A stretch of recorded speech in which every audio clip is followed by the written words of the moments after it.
Okay, one at a time. Noah? Why is that important? Why do we care about saving people?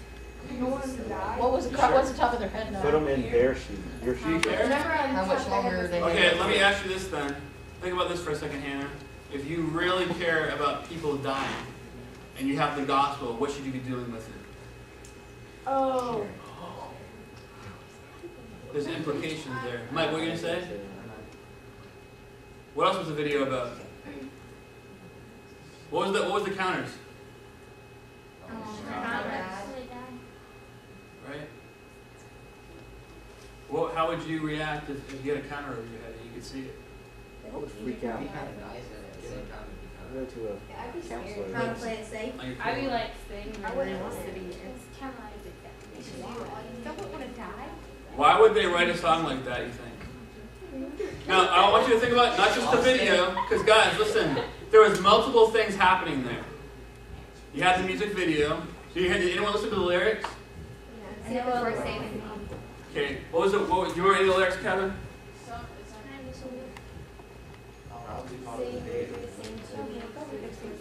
You want to look at this? I can see it. Listen, prison gates won't open up for me. On these hands and knees I'm crawling. Oh, I reach for you. Well, I'm terrified of these four walls. These iron bars can't hold my soul. All I need is you. Come please, I'm calling. And oh, I scream for you. Hurry, I'm falling. What do you think he's talking about? He's got God. Or he needs someone to... No, he... Where does it sound like he's at? Jail. It sounds like he's in a prison, isn't he? Is it just a physical prison? Because he talks about his soul. He thinks it's a spiritual prison. Probably some spiritual, some emotional. Yeah. Go ahead. You going to say something, Kev? Heaven's gates won't open up for me, and with these broken wings I'm falling, and all I see is you. These city walls ain't got no love for me. I'm on the ledge of the 18th story, and oh, I scream for you. Come please, I'm calling. Hurry, I'm falling. What does that sound like? Sounds like he doesn't have Jesus. I mean, that's a church mind, right? This guy doesn't have Jesus, right? What else? He's on the 18th story. He wants someone to do it. What would you be doing on the 18th ledge? Gonna fall off. About to kill yourself. So you get some emotional pain, you get some mental pain, you get some spiritual pain, right? This guy's calling up for reaching for it. Is anyone coming? Not really. In the video, somebody steps in, don't they? Go ahead, Mike. After the person that steps in saves them, the other person gets the timer. I don't get that. Yeah. Now, listen to my point, guys. I don't know what the purpose of that song is.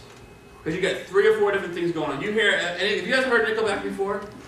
Yeah. How many of their songs are really anything spiritual at all? None. Majority are not. They're all pretty deep. They are very deep. Now this is where the rubber meets the road. This is where the thinking comes in, guys. Stay with me for one more minute. When you listen to something like that, are you personally choosing wisely? Are you listening to it for the glory of God?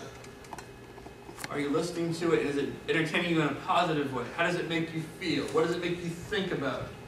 What's the purpose of it? Is that purpose impacting you? How is it impacting you? How is it influencing you? See, Hannah, we had that conversation a minute ago. If we're really concerned about people dying, shouldn't that change the way we live? Now see, how many of you guys thought about that in the song at all? Because we're still thinking very mindlessly. It's not going to cut it in the real world. That's how people make stupid decisions. People make stupid mistakes. Because they haven't been taught how to think. And it always goes back to 3 to 5 questions. What, why, and how? What's the purpose? Why is it or isn't it important? And how does it affect my life? If you can figure out those 3 questions when you're facing decisions in life, you'll have come a lot farther than most people your age. Because most people are 18, 19, 20, 21, 22, 23, 24. There's people my age, there are people John's age, there are people Bill's age who don't know how to do that. They still think mindlessly. There are people who have not been taught how to think. There's 3 questions: what, why, how. What? I'm teaching you how to think. You didn't get the point of that video, how it impacted your life, so I asked you that question. If you really care about people dying, and you have the gospel, shouldn't that change the way you live? It should. But nobody thinks about that when they're watching a music video. Yes, no? But did they start spreading the gospel, or did they not do it? I don't know. I guess it was sort of their symbolic way is by saving them from the... I mean, these people aren't Christians, I know that much. But the bigger question I want you to wrestle through, Noah, is what about you? How does that song affect you? Does it affect you? Would you buy it? Would you listen to it? Would you pay money for it? If you paid money for it, how much would you pay to be entertained by that? How does that make you feel? What does that make you think about? Does it? Because at some point, guys, it's got to be more than just, ooh, that made me feel good today. I think I would do something. At the end of the day, it can't be like, well, that album was a ripoff.